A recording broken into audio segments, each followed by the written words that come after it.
Minority president कौन है sir? Sameer है अभी। समीर है अभी।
पार्टी का इक़्तिदार में आना या नहीं आना ये तो वोटर्स के हाथ में है।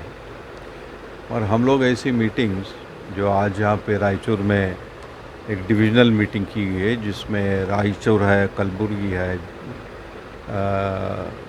यादगीर है, बीदर है, इन सारे डिस्ट्रिक्ट से वहाँ के डिस्ट्रिक्ट चेयरमैन्स को, ब्लॉक चेयरमैन्स को और जितने भी डिपार्टमेंट्स हैं, डिपार्टमेंट के डिस्ट्रिक्ट चेयरमैन्स को मदऊ किया गया है। और यही सिस्टम जितने भी डिविजनल कॉन्फ्रेंसेस हुए उसमें किया गया है। ये हमारे सदर जनाब DK शिव कुमार साहब की लीडरशिप में ये सारी मीटिंग्स चल रही हैं, जिसे सिद्धरामैया साहब भी आते हैं और सारे स्टेट के सारे लीडर्स आते हैं इसमें। और जहाँ तक कि पार्टी ऐसी मीटिंग्स करती है तो इक़्तिदार में आने के लिए मीटिंग करती है। हर पार्टी यही चाहती है कि वो इक़्तिदार को आए। हम भी चाहते हैं कि हम इक़्तिदार में आए वापस। फिर भी अब क्या चेंजेस है सब पार्टी की? कांग्रेस पार्टी में पार्टी के प्रिंसिपल्स में कोई चेंजेस नहीं है। पार्टी जिस तरह से जिन जिन प्रिंसिपल्स को मानती चली आई है बरसों से, वही प्रिंसिपल्स को लेकर के हम आगे बढ़ रहे हैं। मगर थोड़े से चेंजेस पार्टी के ऑर्गेनाइजेशनल में हो सकते हैं। और DK शिव कुमार साहब जब से सदर बने, और जब वो सदर बने तो यहाँ कोरोना आकर के बहुत ही बुरी हालत थी। ऐसी हालत में भी उन्होंने बड़े अच्छे अंदाज में चार्ज लेने का काम किया और पार्टी को एक उम्मीद दिला करके, और पार्टी के सारे वर्कर्स को, हालांकि PCC की कमेटी नहीं है, बहुत से DCC डिफंक्ट भी हैं और बहुत से डिपार्टमेंट्स डिफंक्ट हैं। और पार्टी DK शिव कुमार आने के बाद आपको ऐसा लगता साहब कि पार्टी आगे चल को और अच्छे काम करे? 100% काम करें। वो दिन रात मेहनत कर रहे हैं। DK शिव कुमार साहब अच्छे एक्सपीरियंस्ड आदमी हैं, 7 बार MLA बन चुके हैं, मिनिस्टर हुए थे। वो यूथ कांग्रेस के कैडर हैं, NSY यूथ कांग्रेस से काम करके। यूथ कांग्रेस में मैंने भी उनके साथ काम किया है बरसों। तो ऑर्गेनाइजेशन किस तरह से बिल्डअप करना या ऑर्गेनाइजेशन किस तरह से चलाना, मेरे ख्याल से उनसे बेहतर कोई और जानता नहीं। ठीक है साहब, तो जब आप माइनॉरिटी रियासती सदर हैं तो मैं ज़ाहिर है अपने मुद्दे पर आ जाता हूँ। मैं ख़ास आपको आकर ख़ास बात करने की वजह यही थी कि माइनॉरिटी को लेकर रियासत की कर्नाटक में क्या चेंजेस है? माइनॉरिटीज़ को लेकर के रियासत में क्या चेंजेस है, पर्टिकुलरली ऐसा कुछ नहीं हो सकता। रियासत में माइनॉरिटीज़ हमेशा कांग्रेस के साथ थे, हैं और रहें। हमेशा है तो माफ़ कीजिए, मैं इसलिए सवाल करा, अगर हमेशा है तो जो असम्बली की सीटें टोटल 224 करीब हैं, तो उसमें कितने मुसलमानों को दी जाती है टिकट? देखिए, पिछली बार जब 2018 में असम्बली इलेक्शंस हुए, उस वक्त मैं ही चेयरमैन था। हमारे में एक सिस्टम है माइनॉरिटीज़ की जितनी भी सीट होती है वो माइनॉरिटी डिपार्टमेंट की तरफ से रिकमेंडेशन जाता है और हम लोग सारे माइनॉरिटीज़ के लीडर्स को बुला करके मीटिंग करते हैं, सबकी राय लेते हैं और ये भी जायज़ा लेते हैं कि किसको सीट देने से जीत सकता है, किसको सीट देने से हार सकता है। और सारी लिस्ट हम बना करके पहले कॉन्स्टिट्यूंसीज़ को सेलेक्ट करते हैं, उसके बाद में कौन सी कॉन्स्टिट्यूंसी में कौन जीत सकता है ये सेलेक्ट करते हैं। एक एक कॉन्स्टिट्यूंसी में 2 से 3, 4 नाम भी जाते हैं। पिछली बार हमने 27 सीट का डिमांड रखा था।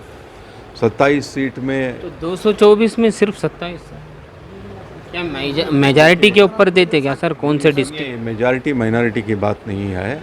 अगर मैं जाके किसी ऐसे जगह खड़ा हो जाऊं जो सीट मुझे दे दे, या मैं हार जाऊं, तो क्या फ़ायदा इसी सीट लेने का? नाम के लिए, रिप्रेजेंटेशन के लिए देना और वो हार गया, नेक्स्ट टाइम उसको देंगे नहीं, हार जाएगा। इसलिए तो हम लोग जीत कर के आना, सिर्फ सीट लेना मकसद नहीं है, सीट लेना और जीत कर के आना। जीतने वाला का भी फ़ायदा हो, पार्टी का भी फ़ायदा हो। और सिर्फ आप सीट दे देंगे कि नहीं 27 सीट पूछे 27 दे दो, उसमें 10 भी नहीं जीते तो आप क्या करोगे? तो आते आते वहाँ पे हालत हम लोगों की ऐसी हुई कि हम लोगों को 19 कैंडिडेट मिले और आखिर में हम लोग कम से कम 23 का हमने डिमांड रखा था। 23 में 19 कैंडिडेट मिले, 4 जगह कैंडिडेट हमको नहीं मिले। और ये भी ज़रूरी है कि जहाँ पे माइनॉरिटी जीतने का पूरा भरोसा है वहीं पे सीट लेने की हम लोग कोशिश करते हैं। और आप जानते हैं पिछली बार 19 सीट लिए थे और 9 या 10 लोग जीत करके आए थे। चलो अच्छा है, 50% तो हुआ, कभी कभी उतना भी नहीं होता। और हार गए तो नेक्स्ट टाइम आपको मना कर देंगे, बोले इतने बार सीट दी, अब हार रहे। तो ये होना नहीं चाहिए। इसके लिए हम लोग बड़ी होशियारी के साथ बहुत ही डिस्कशन करने के बाद में सारे लीडर्स को बिठा करके, सारे हमारे एमएलए, सारे एमपीस और सीनियर लीडर्स को बिठा करके हम करते हैं। पिछली बार रहमान खान साहब की सदारत में हम लोगों ने ये काम किया था, 2013 में भी ऐसे ही किया था। 4 सीट जब आपको मिल रहे नहीं, मगर जहाँ पर ऑलरेडी मुस्लिम सीट हमेशा दी जाती है सर, वहाँ भी कई जगह डगमगाने की बात है। ऐसा क्यों हो रहा है? हालात के ऊपर डिपेंड होता है। कभी कभी कैंडिडेट के पास फाइनेंशियली वीक होता है, या कभी लोकल लेवल पे उनका अपोजिशन ज़्यादा हो जाता है, या तो वो खुद ज़्यादा इंटरेस्ट नहीं लेते काम करने में, भरोसे के ऊपर बैठ जाते हैं कि मेरे लोग वोट कर देंगे, मैं जीत जाऊंगा। और एक बात मैं आपको बोलना चाहूँगा कि एक मुसलमान अगर उसकी कॉन्स्टिट्यूंसी में मेरे मुसलमान वोटर्स मेजॉरिटी में है, मैं जीत जाऊंगा, ये गलत बात होगी। जब तक SC/ST के, बैकवर्ड क्लासेस के और मेजर कम्युनिटी के भी वोट्स हमको नहीं मिलते, जीतना मुश्किल है। ये गलत फहमी निकाल देना चाहिए सब लोगों के दिमाग से कि सिर्फ मुसलमान की सीट जा कर के मुसलमान वोट देंगे तो जीत जाएगा। ये गलत बात है। इस भरोसे पे ना रहें। और हालात बदल चुके हैं, अब पहले जैसे हालात नहीं है। अच्छा सर, MP इलेक्शन में सिर्फ 1 सीट दी है, उसकी कोई ख़ास वजह? देखिए हावेरी में तकरीबन बहुत बार 3 या 4 बार हार चुके हैं हावेरी में। और इस बार डिमांड था कि बरसों मुसलमान को देते आए हैं, एक बार चेंज करना चाहिए। सलीम साहब को भी दिए थे सीट वहाँ पे 2 बार, और बेंगलोर सेंट्रल में 2 बार रिजवान को सीट दिए थे। और हालात की बिना पर जो ट्रेंड चल रही थी उसकी बिना पर हारे हुए, उसे कोई कुछ नहीं कर सकता। रायचूर में माइनॉरिटी प्रेसिडेंट कौन है सर? तकरीबन 20-25 साल से एक ही माइनॉरिटी प्रेसिडेंट थे, उनके बाद फिर किसको दिए? क्या अगर दिए हैं तो यहाँ पर कौन है माइनॉरिटी प्रेसिडेंट? 2015 में मैं चेयरमैन बना। उसके बाद यहाँ जब यासीन साहब थे, अच्छे एक्टिव थे, उस वक्त हमने रिक्वेस्ट करके जो पुराने यहाँ पे ज़हीरुद्दीन साहब थे, बहुत ही पुराने थे, रिक्वेस्ट करके हमने उनको चेंज करके समीर को बनाया था। समीर को बनाने के बाद में आप जानते हैं थोड़ा सा यहाँ पे कन्फ्यूजन है और फिर बदलने की कोशिश हुई। मैंने इसको रोका था और फिर समीर को ही मैंने बनाया था। अब सिर्फ उनको ऑर्डर देना है कि तुम काम शुरू करो। समीर है अभी, वो चेयरमैन की हैसियत से है, और मैं बेंगलुरु जाने के बाद में यहाँ के लीडरों से बात करूँगा। अभी हो सकता है तो मिलकर कि वो इंडिपेंडेंट खड़ा हो गए थे। नहीं, ये सवाल मैं करने का ख़ास मकसद ये है सर, जब डिस्ट्रिक्ट माइनॉरिटी प्रेसिडेंट की सीट ही अगर रुक गई तो डिस्ट्रिक्ट में काम कैसा होगा? बिल्कुल आप सही फरमा रहे हैं कि डिस्ट्रिक्ट में काम कैसा होगा। डिस्ट्रिक्ट में सिर्फ माइनॉरिटी डिपार्टमेंट एक ही नहीं काम करने का, वो बोलता है ना पूरे सारे जहाँ का मतम मेरी मज़ार पे, तो हर चीज़ आप मुसलमानों के ऊपर क्यों डाल देते हैं? क्या सिर्फ कांग्रेस को जीतने के लिए या हारने के लिए सिर्फ मुसलमान? नहीं सर, हर एक का एक शोबा होता ना सर, वो शोबे में अगर उन्होंने परफेक्ट है। मैं समझा रहा हूँ आपको, कई कुछ डिस्ट्रिक्ट्स में थोड़ा थोड़ा ऐसे प्रॉब्लम आते हैं, उसको हम सॉल्व करने की कोशिश कर रहे हैं। और ये कोरोना का जो 2 साल से चल रहा था, उसमें यही नहीं बल्कि बहुत से जगह पे कोई भी कहीं भी कुछ भी काम नहीं हुआ। काम हुआ तो कोरोना के लिए, जो कोरोना के मरीज़ थे, जो बीमार थे, जो अस्पतालों में थे, उसके लिए हमारे लोगों ने ज़मीन पे उतर करके काम किया, ज़मीन से जुड़ के काम किया। और ख़ास करके कांग्रेस के लोग, बीजेपी का कहीं भी नहीं दिखा था। तो ऐसी बातें हैं, आप जाकर के यही इससे कड़े सवाल आप बीजेपी वालों से पूछ सकते हैं। छोटी सी बात है ये, हम बैठ के 10 मिनट में इस प्रॉब्लम को सॉल्व कर देंगे। कोई भी कांग्रेस के ख़िलाफ़ नहीं है। और समीर आज भी अटेंड किया है कॉन्फ्रेंस एज ए चेयरमैन, ऐसा कुछ नहीं। तो उम्मीद है कि आगे कांग्रेस पार्टी माइनॉरिटी को बहुत से मौके देंगे हर शोबे में। बिल्कुल देंगे, ये बात हर आदमी मानता है कि 2013 में जब सरकार आई तो 100% वोटिंग कांग्रेस में मुसलमानों की हुई। सिद्धरामैया साहब ने भी कहा था, यही बात DK शिव कुमार साहब ने भी कहा था, परमेश्वर साहब ने भी कहा था, खरगे साहब ने भी कहा था। और सिर्फ मुसलमान, मेजॉरिटी मुसलमानों वोटर्स में। उसके बाद दूसरे लोगों ने, SC ST ने भी किया, बैकवर्ड्स ने भी किया, लिंगायत्स के कुछ लोगों ने भी कांग्रेस को वोट किया, वोटलीगास ने भी वोट किया। ऐसा नहीं कि कांग्रेस को चाहने वाले नहीं, थोड़ा सा कुछ इधर उधर गड़बड़ हुई होगी। मगर 2018 में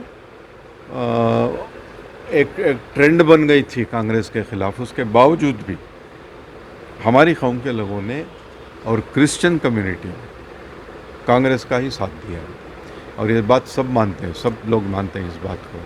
तो इंशाल्लाह इस बार भी जितना हो सके मैक्सिमम पार्टी में और गवर्नमेंट में अगर सरकार आती है, और असेंबली इलेक्शंस में हो, चाहे कॉरपोरेशन इलेक्शंस में हो, म्यूनसिपल कॉरपोरेशन इलेक्शंस में हो, उनको हम लड़ाने की कोशिश ज़रूर करें। हमारा डिमांड रहेगा कि जहाँ भी मुसलमान का कैंडिडेट जीत सकता है उसको वहाँ पे सीट देना चाहिए। शुक्रिया साहब, जब आप आए हैं इतने बड़े इजलास में तो कुछ मैसेज भी देकर जाए। मेरा मैसेज सिर्फ यही है हमारी कौम के लोगों के लिए कि हर आदमी का एक एक मसलक है। जहाँ तक कि मैंने देखा है, हम लोग लड़ते हैं तो मसलकों की वजह से लड़ते हैं। जहाँ तक कि सियासत का मामला आता है, मैं अपनी कौम से दरख्वास्त करूँगा कि अपने अपने हर मसलक अच्छा है।